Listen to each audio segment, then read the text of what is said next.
Hola queridos amigos, estamos ya en la meditación del libro de Jueces capítulo 15. Seguimos mirando la vida de Sansón. En este nuevo escenario vemos a Sansón yendo a encontrarse con su esposa, la Filistea, cosa que estaba prohibida por Dios, pero Sansón en su vida pues hemos visto muchas de estas falencias, muchos de estos desórdenes en su vida, de esta desobediencia que arrastraba y lo va a conducir hacia una terrible situación que veremos ya el día de mañana. En este capítulo 15 vemos la venganza que lleva a cabo Sansón para poder vengar la muerte de su esposa y de su suegro. Esto a raíz de no haber encontrado pues a su mujer dispuesta para él, sino más bien que su suegro la había mandado a casar con otra persona. Esto enojó muy particularmente la vida de Sansón. Su corazón de Sansón se molestó de tal manera, dice la escritura, que mandó a quemar pues las cosechas de los filisteos. Y esto desencadenó una serie de eventos que va a terminar trágicamente con la muerte de muchos filisteos. Y Dios obviamente llevándose la gloria de todo eso, pero definitivamente no quitando la responsabilidad del mal proceder de la vida de Sansón. Este capítulo nos enseña claramente lo que puede hacer el corazón del ser humano cuando actúa bajo una terrible presión de no solo de orgullo, sino de venganza.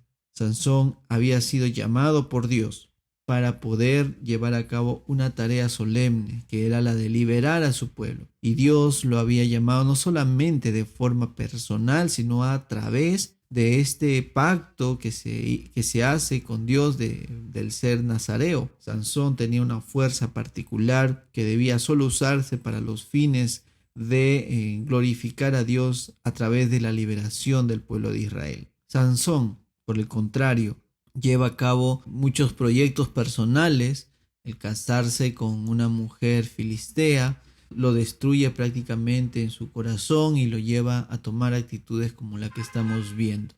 Sansón entonces usa las bendiciones que Dios le ha dado, lamentablemente para poder satisfacer sus propios deseos.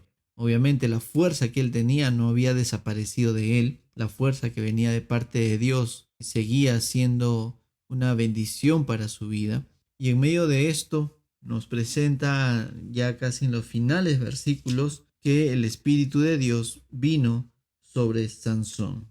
Y esto se da en el contexto en que Sansón, al salir huyendo, porque ya había matado a muchos filisteos, en venganza que estos filisteos habían matado a su esposa y a su suegro. Los filisteos habían hecho eso porque Sansón había quemado las cosechas de los filisteos, ¿no? Y Sansón quemó las cosechas de los filisteos por su propia cólera y su propia venganza de no poder tener a su esposa consigo, sino el hecho de que su suegro había dado a otra persona a su esposa. Imagínense, miren la cadena de eventos que se desarrolla solamente porque la actitud vengativa de Sansón tomó libertad en su actuar. Nunca Sansón consultó a Dios por este evento. Nunca se le ve aquí a Sansón de alguna manera preguntando o teniendo un tema con el Señor de consultar y ver qué hacer. Sansón, un joven muy seguro del poder que tenía, y esto lo va a destruir y lo veremos el día de mañana, pero Sansón muy seguro de lo que tenía y aún de repente, de una manera muy arrogante, pensaba que era por sus propios medios o por sus propios logros. A pesar de esto, el Espíritu de Dios, dice el versículo 14, que el Espíritu de Dios vino sobre él con poder y las sogas que estaban en sus brazos fueron como lino quemado con fuego y las ataduras cayeron. Sansón había huido hacia Judá y hasta ahí llegaron los filisteos para apresarlo y él se deja atrapar, pero el Espíritu del Señor vino sobre Sansón. Se llegó a liberar de estas ataduras y asesinó a todos estos filisteos que habían llegado con él a apresarlo. Y con una quijada de asno fresca aún Aún ahí vemos también una transgresión, ¿no? El asno fresco era un animal muerto y el judío tenía prohibido agarrar toda cosa inmunda, toda cosa impura, toda cosa muerta. El hecho es que Sansón asesina y mata a todos estos filisteos con la quijada de un asno. Así él inclusive se elogia en el versículo 16 y termina entonces con una profunda sed clamando al Señor. Y lo interesante es que Dios aquí en los finales versículos de este capítulo se apiada de Sansón. No contempla con gozo y alegría su pecado, pero las palabras de Sansón son interesantes. Dice el Señor, o dice Sansón en el versículo 18. Después sintió una gran sed y clamando al Señor dijo: Tú has dado esta gran liberación por mano de tu siervo, y ahora moriré yo de sed y caeré en manos de los incircuncisos. Sansón tenía muy en claro quién era Dios y aún quién era él. Y esto parece incongruente, ¿verdad? Pero es la lucha interna realmente de todo creyente.